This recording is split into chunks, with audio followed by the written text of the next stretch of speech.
Tonight on Citrus TV News, 2 arrested in the DeWitt murder that killed a Syracuse University student. And we're going to take a look at some of the construction happening on campus over break.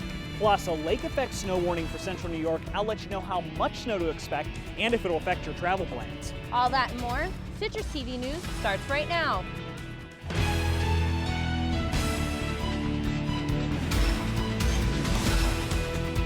From the Citrus TV studios, this is Citrus TV News live at 6, your campus news leader. Good evening and welcome to Citrus TV News. I'm Nicole DeMentri. And I'm Nick Papantonis. 2 men have been arrested in connection to the murder of an SU student earlier this fall. That's our top story.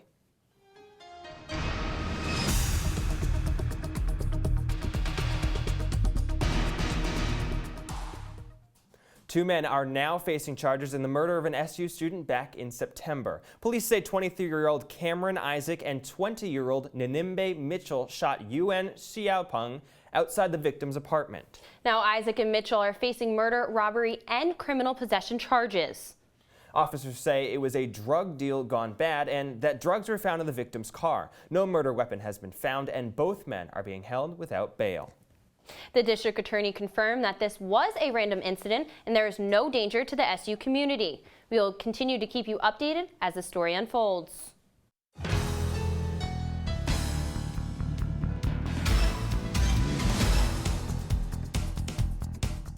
Former Whitman Dean Kenneth Kaviech appeared in court yesterday. He appeared in the town of Salina for his routine appointment. He went before the judge and minutes later he was dismissed. Kaviech is accused of paying an undercover cop $80 for sex. That led to his dismissal from his job and his $400,000 per year salary. His next appearance is scheduled for December 15th.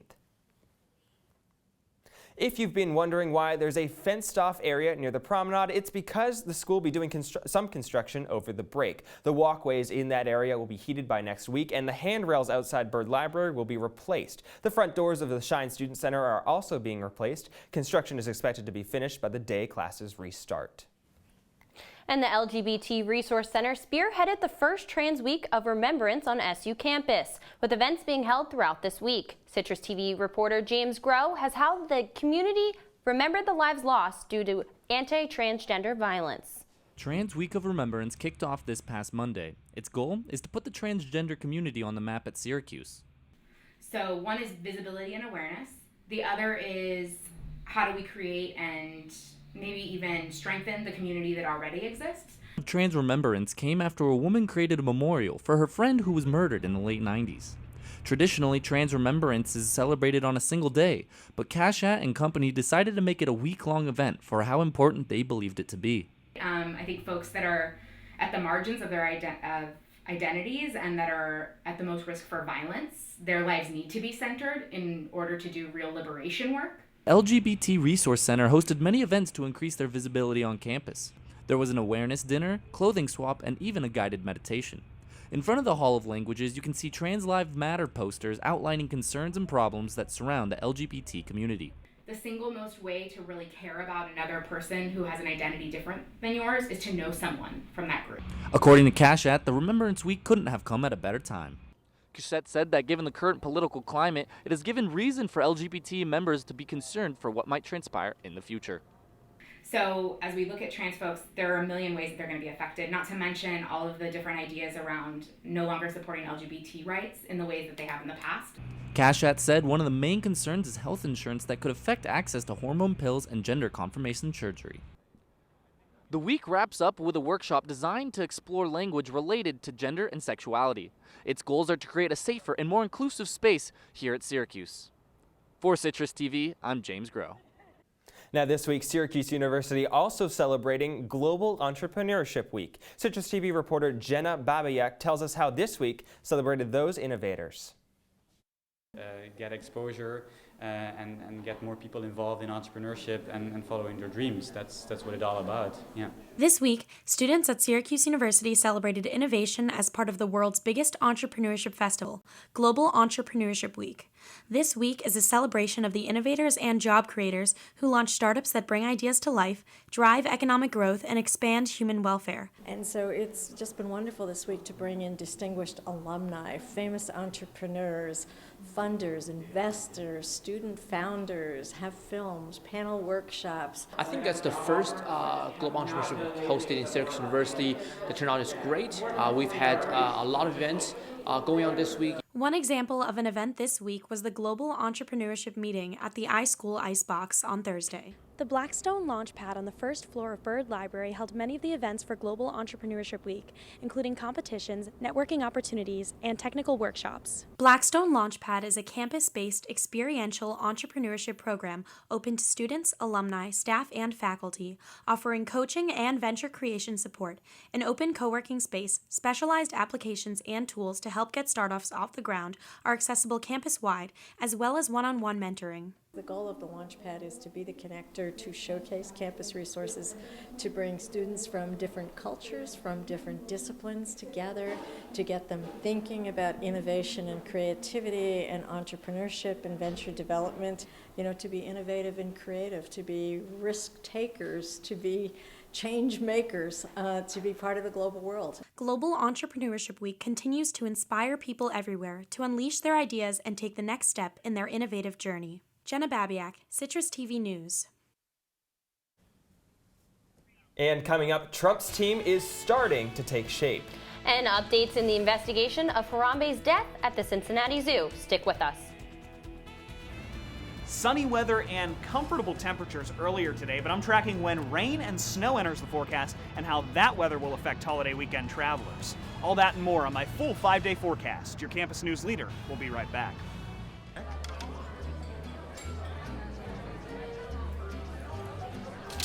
Oh, you got it.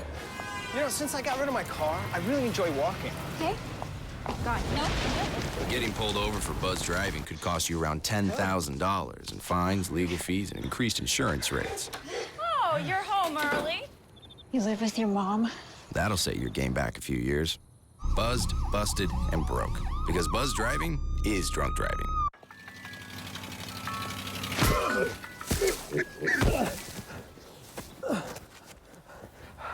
So, same time next week? Well, of course.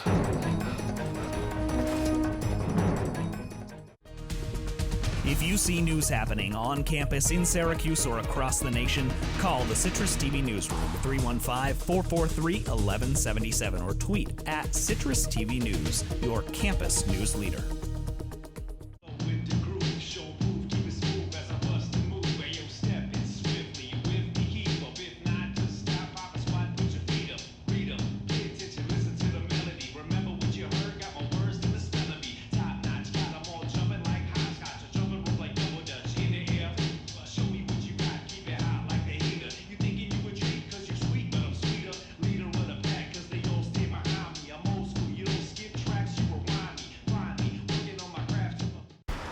Look at you.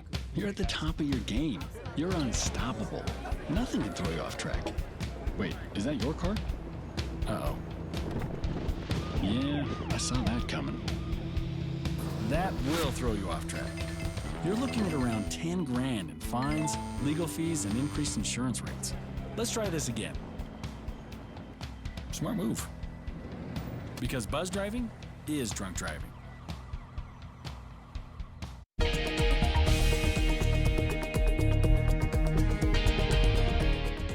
The Obama administration has rejected a new plan for oil and gas drilling in the Arctic Ocean. The 5-year offshore drilling plan was announced today and would sell the drilling rights off the northern coast of Alaska. This comes after nearly 400 scientists signed a letter to President Obama. It advocated that he block off Arctic offshore drilling, even though Alaska's elected officials support it. The drilling blueprint for 2017 to 2022 can be rewritten by President-elect Trump, but that could take years to complete. And President-elect Trump has also made some more picks for his cabinet.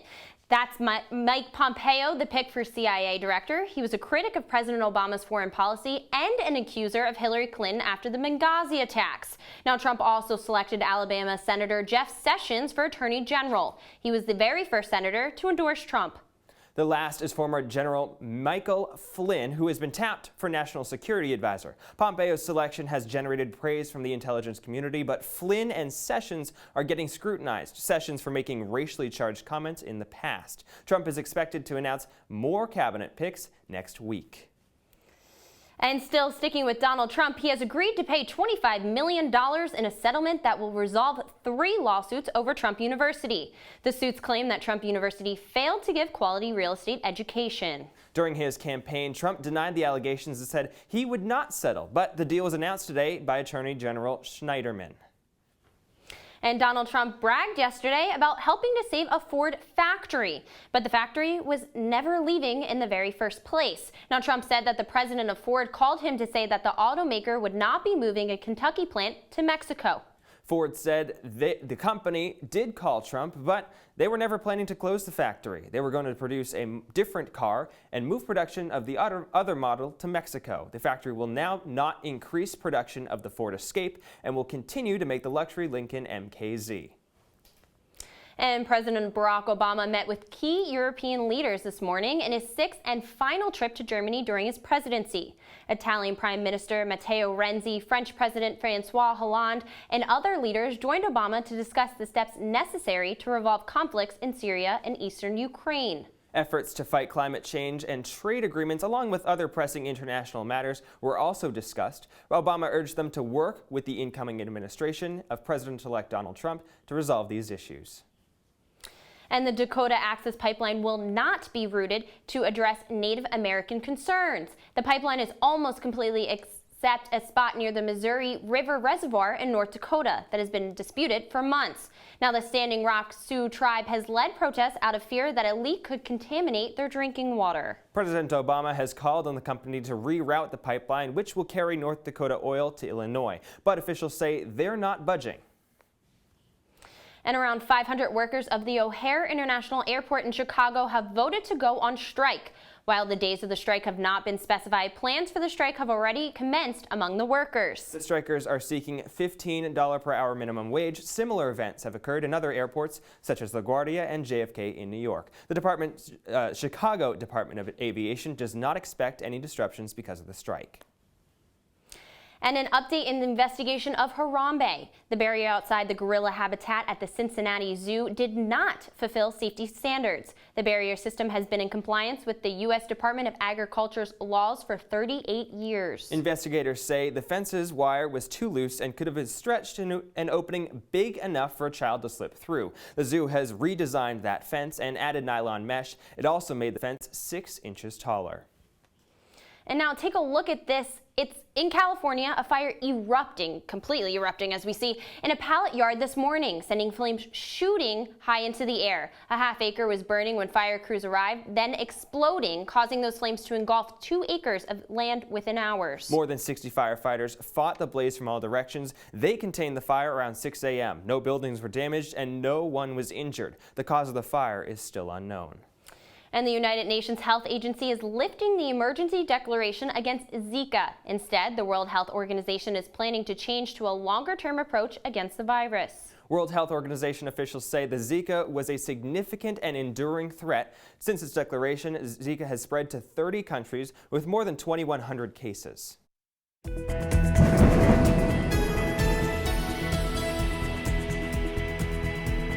And you saw us doing headlines outside, and it was a gorgeous day. Absolutely beautiful. And to think it's less than a week until Thanksgiving, but I heard there's going to be some snow in the forecast. Nick Ross, what do we have to expect? Thanks so much, guys. Yeah, actually outside right now, 57 degrees is what we're looking at. And as we mentioned, beautiful day outside earlier today, but unfortunately, we're not going to see that weather stick around much longer. As we look out at our current temperatures across the region, Syracuse 57 degrees, Ithaca also at 57. Up in Rochester, still hitting about 62. Rome is at 48 right now. Now, snow alert. A lake effect snow watch actually is going to be in effect late tomorrow evening into Monday evening. 7 to 15 inches of snow possible. And as we take a look at the radar, you'll see exactly where that snow is going to come from. That's an advisory for Onondaga County as well as some surrounding counties in the central New York area. As we take a look at the next 24 hours on the Futurecast, you can see nothing until tomorrow afternoon into tomorrow evening. That's when rain starts to come in. And you see just behind it a little bit of that purple purple that's going to bring in that snow. As we take a look at the Futurecast wide here, you can see that band of rain that's pushing up into the Syracuse area is followed by this snow you see here. As we take a look at the 5-day forecast, you'll see when those temperatures change that are actually going to bring a wintry mix first and then actually snow right behind it that is a part of that lake effect snow warning. So look at travel delays, though. These are your current travel delays. Outside right now, things are relatively clear. You can see we're all green across the country. A little bit of rain up in Minneapolis and Chicago, but no delays that I saw when I was looking at the forecast. As we take a look at the next 7 days, though, those highs we mentioned, beautiful temperatures today, nice sunny skies. That sticks around a little bit tomorrow. Your high is 66 degrees, but over tomorrow night into early tomorrow morning, 37 degrees your high tomorrow, 34 on Monday, and that's going to continue. The November average is actually 48, so we've been sitting well above that average recently. But things, like I said, are going to cool back down and bring that snow. Now tonight, if you're heading out to the Dome for your 7 o'clock tip against Monmouth, 56 degrees. It's pretty clear and winds are calm. Tomorrow for Florida State at kickoff, 57, half 50, and the end of the game, you're sitting at about 45. Showers begin at 3 p.m. and continue as temperatures continue to cool down. Though tomorrow morning, when you wake up, should be a relatively nice day, sunny skies and no rain to worry about, 50 degrees as you wake up at 9 a.m. Tomorrow, as I mentioned, 66 degrees your high and rainy. And as we take a look at the rest of your week, you can see chances of rain and snow pretty much for the next 5 days there. 34 degrees on Monday. 36 degrees on Tuesday, 36 degrees on Wednesday as well. Cloudy temperatures. That snow does move out by Monday evening. Thanks, Nick. How global warming is affecting the North Pole. And the anniversary of a special character. We'll tell you who when Citrus TV returns. I want to eat apples and bananas. I need to eat apples and bananas. Why can't I eat? 1 in 5 children struggles with hunger in America. Support the Feeding America nationwide network of food banks to help provide meals to those in need. Join us at feedingamerica.org.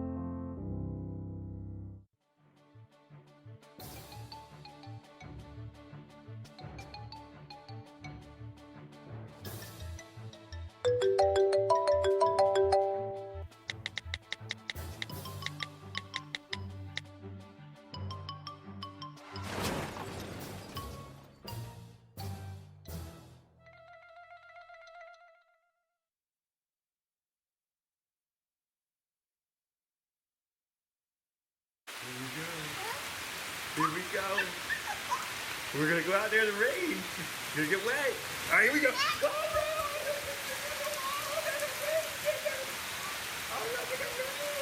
Okay, quick.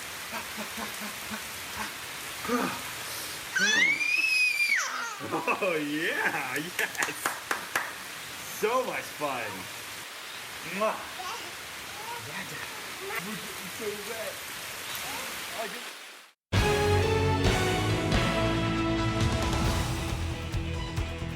National stocks are slipping following major moves after last week's presidential election. Healthcare and technology companies are experiencing some of the largest losses. Retailers Gap and Abercrombie & Fitch dropping due to weak quarterly reports. Only discount retailer Ross stores have improved this week.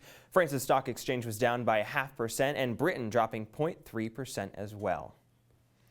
And Fiat Chrysler is recalling nearly 90,000 cars. Company executives say it's because of the fuel leaks and problems with the windshield wipers. All 90,000 cars are from the 2016 model year. The company says some Dodge Durangos and Jeep Grand Cherokees have damaged fuel lines. They could cause a gas leak and fires while driving. The 50,000 Dodge Darts in the recall could have malfunctioning windshield wipers. Fiat Chrysler says no fires have been reported.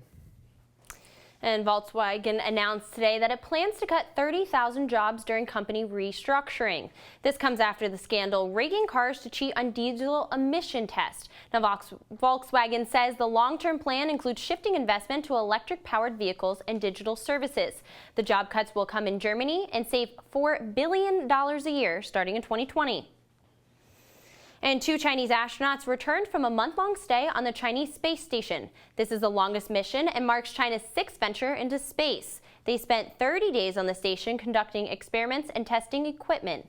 Now the Chinese space program is preparing for the launch of a fully functioning space station set to run from 2022 to at least 2032. So get this, the Arctic Ocean's supposed to be cold, right? Well, not so. Scientists saying it's a record 36 degrees warmer than usual. Right now it's polar night, and that's when the sun does not rise for most of the region. It should be extremely cold during that time, causing ice to grow. But this isn't happening because the temperatures are so warm. The amount of sea ice is at a record low. Scientists say they're watching the changes. Iconic rock star Leon Russell has been buried today in Tennessee. The funeral took place at a Victory Baptist Church. Another service will be held in Tulsa, Oklahoma on Sunday. Doors will open at 1 p.m. for the Oklahoma service, and that will be at the Oral Roberts University Mabee Center. Russell was known for hits like A Song for You and Tight Rope. He died in his sleep Sunday at age 74. And here at Citrus TV, we want to wish a very happy birthday to a very special icon. Mickey Mouse turns 88 years young today. Disney theme parks around the world are celebrating with parades and parties, and the company is releasing a new music video starring, guess who, Mickey himself. Now there's also a special hashtag on Twitter. Mickey made his debut on the black and white animation Steamboat Willie. And coming up in sports, the Carrier Dome will be busy this weekend as the men's basketball and football teams are in action. Plus, Jim Boeheim looks to add to his recruiting class of 2017 tomorrow. Citrus TV News live at 6. We'll be right back. I see you mobbing over her. Let's go. Let's mob. Let's crawl. Let's crawl. Let's crawl. Hey, yo, we mobbing. Come on, girl. Let's crawl. Hey, yo, let's crawl. Hey, yo, let's crawl. Hey, let's crawl. Hey, yo, let's crawl. There's one thing you can never have sex without. It's not something you buy. Or something you take. In fact, there's only one way to get it. It has to be given to you, freely. It's consent. Because sex without it isn't sex. It's rape. Consent. If you don't get it, you don't get it. It's on us to stop sexual assault. Learn how and take the pledge at itsonus.org. Your daughter just had her first breakup. Do you A, put yourself in her shoes? B, console her? Don't worry, sweetie. This is gonna happen a lot. Or C, find her a new boyfriend? Nice, single boys. That was weird. As a parent, there are no perfect answers. But you don't have to be perfect to be a perfect parent. Thousands of teens in foster care will love you just the same. Welcome back to Citrus TV News Live at 6. I'm Christian de Guzman. The Syracuse men's basketball team has only played 2 games this season, but Coach Jim Boeheim is already displeased with his squad's progress. The Orange host Monmouth tonight at the Carrier Dome, and Boeheim will continue to look at the overall development of his team, particularly the defense. Well, we've got a lot of work to do on everything. It's not one thing. You know, we've got work to do, get Pascal up to speed, and, you know, you just get everybody. It's a completely different type of defense, and you see a team get open shots like happened out there tonight. That's that's just guys not understanding the defense and the rotations. And if you keep doing that and you're playing a good team, it's going to cost you. It's going to cost you big time. And Monmouth won't be an easy task tonight. The Hawks are 1-1 on the season, but they almost beat South Carolina on the road back on Tuesday. It took a buzzer beater in overtime for the Gamecocks to defeat Monmouth 70-69. Tip-off in the Carrier Dome tonight is scheduled for 7 p.m. And staying on the hardwood, Jim Boeheim could potentially add to his recruiting class of 2017 tomorrow. 5-star point guard recruit Quade Green is expected to announce which school he commits to at 8 p.m. On Saturday night. Green's top 5 schools include SU, Kentucky, Duke, Temple, and Villanova. If Green commits to the Orange, he will join O'Shea Brissett as the men who have decided to join the Orange starting in 2017. And moving to the gridiron, the Syracuse football team looks to keep its bowl hopes alive tomorrow afternoon. The Orange welcome number 17 Florida State to the Carrier Dome on Senior Day as SU holds a 4-6 record. The Orange needs 2 wins to guarantee a bowl game, but can potentially play in a bowl with 5 wins and a high enough academic progress rate score. Standing in SU's way right now is the Seminoles, and the Orange players recognize the talent that Jimbo Fisher's team has. You look at their defensive line, they're big, they're knocking down balls. You look at their 5-star recruit in Josh Sweat, he's 6'5", 270 pounds, and he's running just as fast as their linebackers. Those are people you got to worry about up front. Just watching Florida State, obviously they got the best back in the country in my opinion, and Cook, and very, very tough, talented freshman quarterback. So they got a lot of talent on offense. So it's definitely going to be a good challenge this Saturday. And kickoff for tomorrow's game is at 3:30 p.m. Moving back to the hardwood, the SU women's basketball team hits the road for the first time this year. Coach Q and the team traveled down to Stony Brook to take on the Seawolves tonight. The 14th ranked Orange has come out of the gates firing this season, scoring 95 and 102 points in its first 2 games this season. Tip-off at IFCU Arena is scheduled for 7 p.m. And moving over to volleyball, the Syracuse women's volleyball team plays its penultimate home game of the season tonight. Coach Leonard Yellen's team welcomes the Pitt Panthers to the women's building as the Orange look to snap a 2-game losing skid. SU dropped home contests to Miami and Florida State last weekend, losing both games by a score of 3-1. The Orange currently sit at 7-19 this season, and first serve tonight is scheduled for 7 p.m. And returning to the hardwood once again, the Nets look for some road success as they continue their West Coast trip tonight. Brooklyn played the Oklahoma City Thunder tonight at Chesapeake Energy Arena as Kenny Atkinson's team tries to snap a 2-game losing streak. The Nets have not been great on the road this season as they have a 1-5 record away from the Barclays Center. Tip-off is scheduled for 8 p.m. And finally, shifting to the Diamond, the Mets have taken the next step in securing the future of the franchise. Top prospect Ahmed Rosario was added to the 40-man roster today, protecting him from next month's Rule 5 draft. The 20-year-old shortstop batted .324 with 5 home runs and 71 RBIs this past season with Single-A St. Lucie and Double-A Binghamton. Rosario is projected to be one of the top 10 prospects in all of Major League Baseball at the start of the 2017 season. Christian, earlier you mentioned Mama's doing pretty good. They almost beat the Gamecocks. Chances of us winning tonight? I think the chances are very good, but you can't underestimate this Monmouth team. They were almost a tournament team last year, and they returned 4 starters to their squad. So it could be a very, very tight game if SU is complacent later today. I do think they'll take the win, but they should not underestimate this Monmouth team. Thanks, Christian.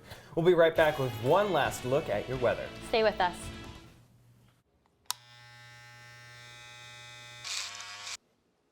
You've messed up your son's haircut. Mom? Do you A, try to fix it? Like it never happened. B, work with what you got? Or C, show solidarity? Thank you, babe. As a parent, there are no perfect answers. But you don't have to be perfect to be a perfect parent. Thousands of teens in foster care will love you just the same. Come on, it's not that hard. My big man fingers are having a problem with these little tiny buttons. Whoa, watch it there. Your blood pressure's gonna go through the roof. Tell me about it. I'm trying to learn how to get it down. Instead, it keeps going up. High blood pressure can increase the risk for heart attack or stroke. Learn how to keep yours at a healthy range. Ever hear a voice command? Just say text barbershop to 97779. That's not what I said. Just give me that. Now my blood pressure's up. And looking ahead at tomorrow's forecast, it's going to be similar today, but after that, Sunday, Monday, temperatures dropping. Yeah, it's going to be pretty nice, but that's what we have for Citrus TV News tonight. Thanks for joining me at the desk, Nick. No problem. I'm Nick Papantonis. And I'm Nicole DeMentri. Have a great and happy, safe Thanksgiving, Syracuse.